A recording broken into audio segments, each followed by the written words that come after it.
Ashama harka fuunee kabajamtoota hordoftoota qaroo miidiyaa hangafoota isaanii dursuun oduusaa kanaaf qabanne isinitti himnaa hanga xumuraatti nu waliin tura. Jiraattonni aanaa dharraa ajjechaa fi dararaa irraa gahaa jiru miidiyaatti himatan 16 hidhamuu maatiin isaanii dubbatan. Star Alliance gamtaa daandiiwwan qilleensaa gurguddoo 25 daandii qilleensaa Itoophiyaa dabalatee gamtaa daandiiwwanii qilleensaa ciccimoo ta'uun badhaafamaniiru. Bulchiinsi yeroo naannoo Tigraay haala yeroo amma keessa jiru hin fooyyessine yoo ta'e aangoo isaanii akka irraa fudhatamu ibsame. Doonaald Tiraamp miseensota waraana Ameerikaa 15 ta'an kanneen saala isaanii jijjiiratan hojiirra akka dhorkan beeksisaniiru. Ministeerri ittisaa Israa'el duraanii Yoo'av Gaalant yakka waraanaa Gaazaa irratti raawwatameef ajajni hidhaa kennamee osoo jiru gara USA'tti imaluufi jedhame. Kunneen hangafoota isaaniitii bal'inoo oduutti dabarra. Itoophiyaan waggoota 10 dhufanitti konkolaattota elektiriikii hanga 500,000 fayyadamuuf hojjechaa jiraachuun ibsame. Itoophiyaan waggoottan 10 dhufan keessatti konkolaattota elektiriikii 95 fayyadamuuf hojjechaa jiraachuun ministeerri geejjibaa fi loojistiksii beeksiseera. Guyyoottan sadan darbaniif Finfinneetti gaggeeffamaa kan ture simpooziyemii fi egzaabishiniin idil-addunyaa Itiyoo Giriin Moobilitiin xumurameera. Ministeerri deetaa ministeera geejjibaa fi loojistiksii Bara'oo Hasan Itoophiyaan humna haareffama fayyadamuuf karoora bal'aa qabaachuun hojjechaa jirti jedhan. Damee geejjibaa oomisha konkolaataa elektiriikii babal'isuun baasii boba'aa hir'isuu fi naannawa magariisa ijaaruuf hojjetaa akka jirtus dubbataniiru. Manni hojii ministeerichaas waggoottan 10 dhufan keessatti konkolaattota elektiriikii 432 hanga 500 faayidaa irra oolchuuf karoorfatee hojjechaa akka jiru beeksisaniiru. Yeroo qabame keessatti konkolaattota biyya alaarraa galfaman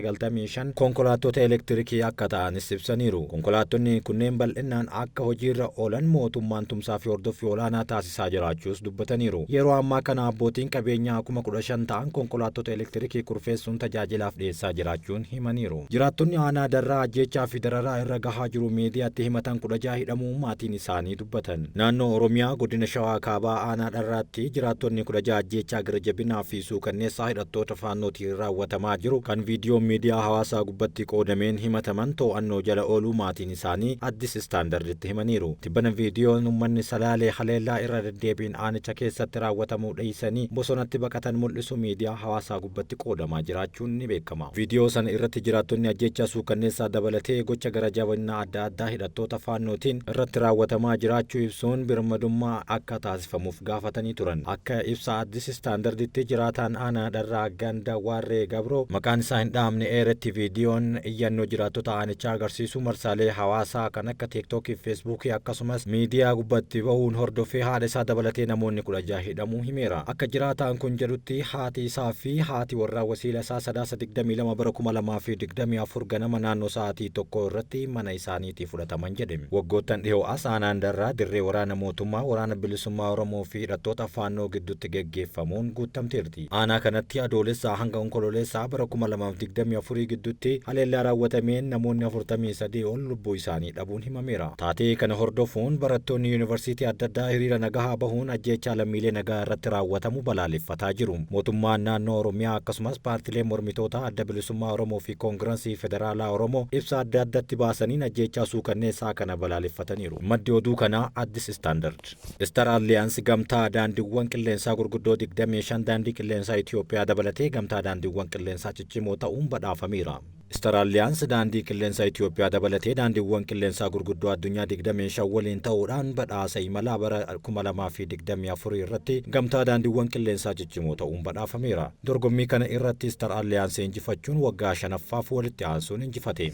Bulchiinsi yeroo naannoo Tigraay haala naannoo isaanii keessa jiru yoo hin sirreessine aangoon isaanii akka irraa fudhatamu ibsame. Paartileen humnoonni nageenya naannichaa walaba ta'uu akka qaban cimsanii dubbachaa turaniiru. Obbo Geetaachoon ibsa gaazexeessitootaaf kennaniin ji'oottan sadan darban keessa naannoo Tigraay irraa warqeen kuntaala 28 mootummaa federaalaa seenuu isaa himanii haa ta'u malee mallaqni naannoo irraa gara mootummaatti geessu akka hin jirre dubbataniiru. Ji'oottan sadan darbanii fi torbee lama keessatti warqeen kuntaala 28 ol mootummaa federaalaa seeneera. Gocha seeraan alaa kana keessatti namoonni dhuunfaa humnoonni Tigraay jala jiran hooggantoonni raayyaa ittisa nageenyaa akkasumas qondaaltonni olaanoon bulchiinsa siivilii keessatti hirmaatu jedhameera. Obbo Geetaachoon taask foorsii kana ilaaluuf hundeessinee garuu hojii kana hojjechuuf gufuuwwan hedduutu jira jedhaniiru. Namoonni albuuda seeraan alaa fi daldala namaatiin shakkaman abbootii alangaa fi abbootii murtii doorsisu qondaaltonni dhaabbaticha ni oolchina jedhanii dhaadachaa jiranillee daldala dabarsa warqee kana keessatti argamu jedhaniiru. Hojiin loltoota duraanii Tigraay keessatti hidhannoo hiikkachuu fi wirtuuwwan deebisanii dhaabuu keessa galchuu torbee kana eegaluun ni yaadatama.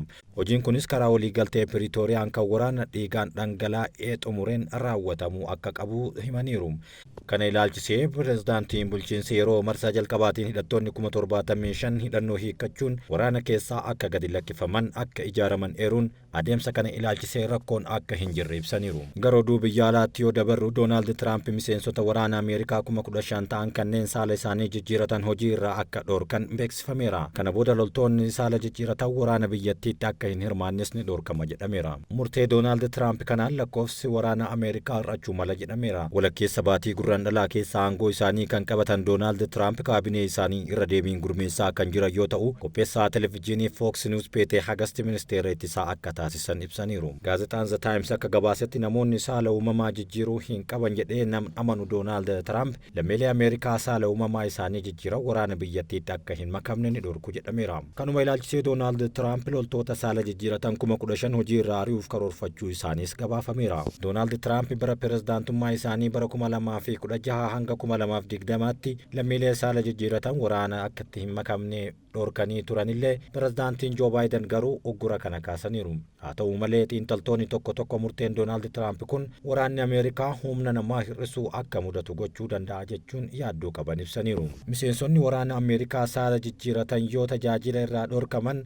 US bakka isaanii buusuuf hanga waggaa 20 fudhachuu akka danda'us gabaafameera. Oduu xumuraatiin ministeerri ittisaa Israa'el duraanii Yoav Gaalant yakka waraanaa Gaazaa irratti raawwatameef ajajni hidhaa kennamee osoo jiru gara US'tti imaluufi jedhame. Manni murtii akka idil-addunyaa poolisii ajaja isaa hojii irra oolchuu kan hin qabnee fi ajaja isaa hojii irra oolchuuf biyyoota miseensa isaa irratti kan hirkatudha. Ministeerri ittisaa Israa'el duraanii Yoav Gaalant yakka waraanaa Gaazaa keessatti raawwatamee walqabatee manni murtii akka idil-addunyaa ICC'n ajaja hidhaa irratti baasus gara Washington imaluuf karoorfachuu isaanii miidiyaaleen Israa'el gabaasaniiru. Raadiyoon raayyaa ittisaa Israa'el akka jedhetti Gaalant daawwannaa hojiitti qondaaltota nageenyaa Ameerikaa waliin ni mari'atu jedhamee eegama. Kamisa darbe ICC'n Gaazaa keessatti yakka waraanaa fi yakka dhala namaa irratti raawwatameen Gaalantii fi muummicha ministeeraa Benjaamin Netanyaahuu ajaja hidhaa baasuun ni yaadatama. Akka dambii ICC'tti bakka hin jirretti dhaddachi hin geggeessu, bakka himattoonni dhimmichi jalqabuuf qaamaan argamuu qabu jedhama. Manni murtii Heeg keessatti argamu poolisii ajaja isaa hojii irra oolchuu waan hin qabneef ajaja isaa hojii irra oolchuuf biyyoota miseensa isaatti ni fayyadama. Ameerikaan gama isheetiin ajaja hidhaa ICC'n Netanyaahuu fi Gaalant irratti kenne akka kuffisu kamisa darbe ibseera. Ajajni kun kan ba'e yeroo haleellaan duguggaa sanyii Israa'el Gaazaa keessatti dhiheenya kana waggaa lammaffaa isaa seenettiidha.